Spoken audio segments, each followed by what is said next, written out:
Bom, pessoal, conforme prometido, então vamos agora à segunda parte da nossa entrevista. Agora nós vamos falar de alguns assuntos muito interessantes, vamos descobrir alguns pontos ali que ficam sempre escondidos, que o fornecedor não gosta muito de falar, então mas eu vou pegar o Marcelo de jeito. E se você não assistiu o primeiro vídeo, olha, o link está aqui embaixo, tá? Assista o vídeo para você poder entender toda essa sequência, tá? Uma coisa importante é que tem muita gente que, às vezes, para transformar o esgoto em biodegradável, acaba fazendo um pré-tratamento. Né? Acaba usando polímero. A gente pode fazer qualquer pré-tratamento, porque muitas vezes a gente coloca lá, sei lá, um polímero catiônico ou aniônico, antes do biológico e tudo bem. Para as membranas, isso vai afetar? Dependendo da quantidade e tipo de produto, sim. Então, o pré-tratamento ele é fundamental no MBR, né? Normalmente a gente fala do MBR como um sistema de aeração mais a membrana, mas é um pouco mais amplo do que isso. Você tem o pré-filtro, você tem em alguns casos, por exemplo, a necessidade de adicionar um processo anóxico, etc., ou mesmo anaeróbio. Então, a gente está falando do MBR de uma parte de um conjunto muito mais amplo. É como se fosse um lodo ativado. Exatamente. Ok. Né? Então, em termos, por exemplo, de dosagem de produtos, existem dois produtos que a gente tem que ter um pouco mais de atenção quando se fala de MBR, que são justamente os polímeros, né, catiônicos principalmente, e também os anti-espumantes com base de silicone. Né? Isso tem que ser utilizado com muito critério no sistema de MBR, porque isso pode prejudicar a membrana. E como é que eu vou saber? Como você vai saber? Na verdade, você tem que ter um bom suporte do fabricante de membranas, né, para te orientar em relação a isso. Mas já adianto alguma coisa aqui, né, já que o pessoal da Aqua tem muitos clientes, inclusive alguns deles com MBR. A parte, por exemplo, de polímero. O polímero catiônico tem que ser evitado ou dosado com muito critério, porque como a membrana é polimérica, então o polímero catiônico vai ter uma afinidade de cargas com a membrana. E aí na hora de limpar a membrana fica mais difícil, porque o polímero catiônico não consegue, ou melhor, você não consegue tirar o polímero catiônico da membrana. Na verdade vai grudar ali e não sai mais. Exatamente. Então, para esse tipo de situação, a gente tem algumas opções. Ou você dosa com bastante cuidado, por exemplo, ou num pré-tratamento. Às vezes acontece também no adensamento de lodo, que o pessoal volta o sobrenadante para o processo, também se está com excesso de polímero catiônico no sobrenadante. Então, você tem algumas opções, como eu comentei. A primeira delas é dosar com mais assertividade, com mais cuidado. Ou então, não dosar, né? Não dosar, vamos lá, é uma das opções. Dosar com um pouco mais de critério, né? Não, como vocês mesmos falam, né? Vocês operam na sorte ou no conhecimento. Então, dosar com conhecimento, sabendo a quantidade de polímero catiônico que você pode dosar para o processo de coagulação, né? E não em excesso que vá chegar até a membrana. Então, essa é a primeira opção para quem quer continuar usando polímero catiônico sem problema. As outras duas opções é utilizar polímero aniônico ou não iônico, que esses dois tipos você consegue remover da membrana numa limpeza química simples, porque ela não tem afinidade de cargas, tá? Então, esse é um dos pontos importantes de cuidados operacionais com o MBR. E o outro é no controle de espuma. Como a gente trabalha com uma concentração de lodo muito alto no bioreator, na faixa de 8, 10, 12, muitas vezes 15 gramas por litro, é normal acontecer espumar o tanque de aeração, né?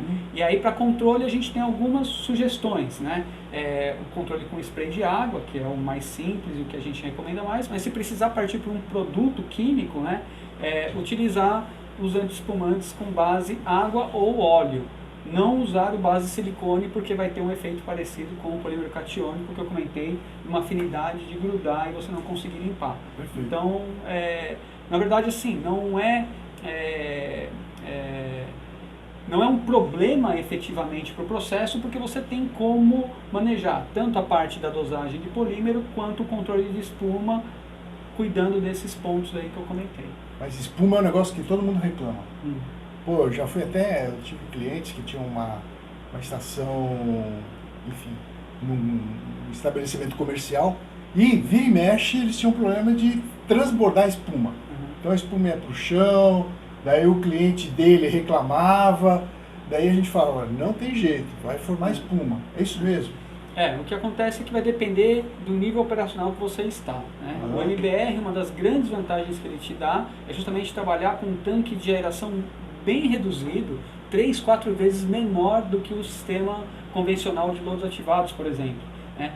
Então, se você trabalha nessa faixa de concentração muito alta, com uma concentração de carga orgânica baixa entrando, você pode gerar espuma, mas você tem mecanismos de controle de espuma fáceis, lógico, desde que seja considerado isso na questão ou do projeto ou mesmo da operação, que você consegue evitar dores de cabeças maiores com esse tipo de controle.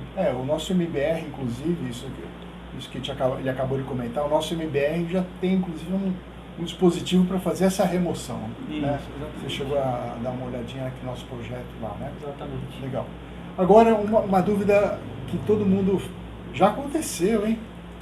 Pô, o meu MBR está ficando cada vez com mais sólidos, eu não sei o que está acontecendo. O pessoal pergunta, precisa remover lodo? Claro que precisa. Como eu comentei anteriormente, o MBR é uma variação do lodos ativados convencional. Não existe lodos ativados que você não descarte lodo. Então o MBR também vai gerar lodo, assim como lodos ativados.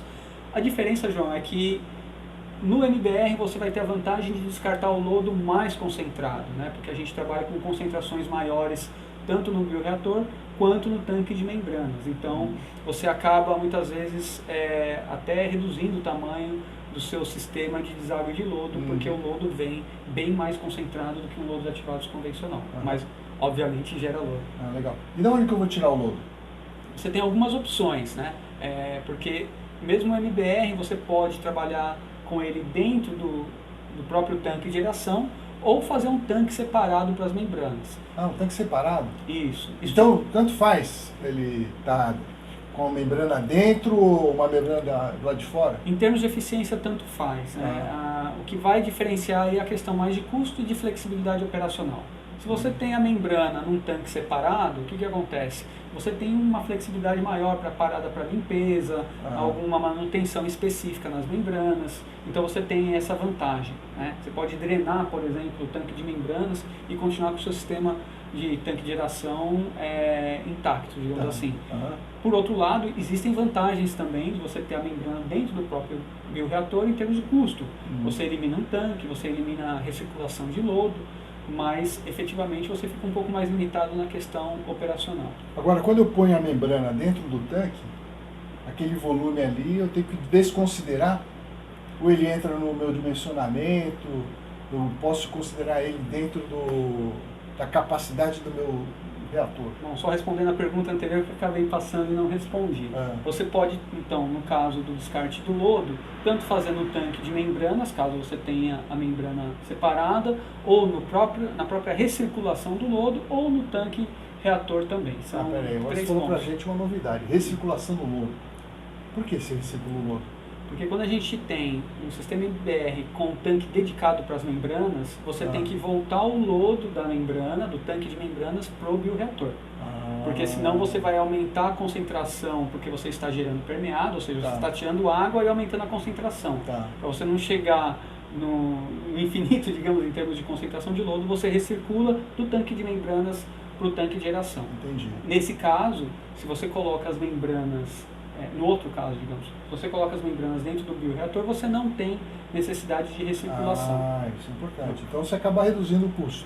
Reduz o custo, lógico, que perde um pouco da flexibilidade operacional, de uma parada, uma manutenção mais fácil das membranas. Agora, se eu tiver um tanque muito comprido, vamos lá, o que é um tanque comprido? Sei lá, vamos imaginar um tanque aí com 20 metros de comprimento. Certo. Tá? É tipo um plug flow. E as membranas minhas estarão lá no final. Nesse caso, eu preciso fazer recirculação? Não precisa. Uma vez que as membranas estão instaladas dentro do tanque de aeração, não precisa fazer recirculação, até porque as próprias membranas possuem sistema de aeração, então ela faz a movimentação do lodo, não deixa sedimentar, então, independentemente do comprimento. Não vai ter um acúmulo ali? Não vai. Entendi. Pessoal, eu me entusiasmei, o vídeo acabou ficando longo, então vamos gravar outros vídeos, tá? Então, por favor, se você está gostando, assista ao próximo, dá um joinha para nós aí e vamos ver o próximo, ok? Até mais.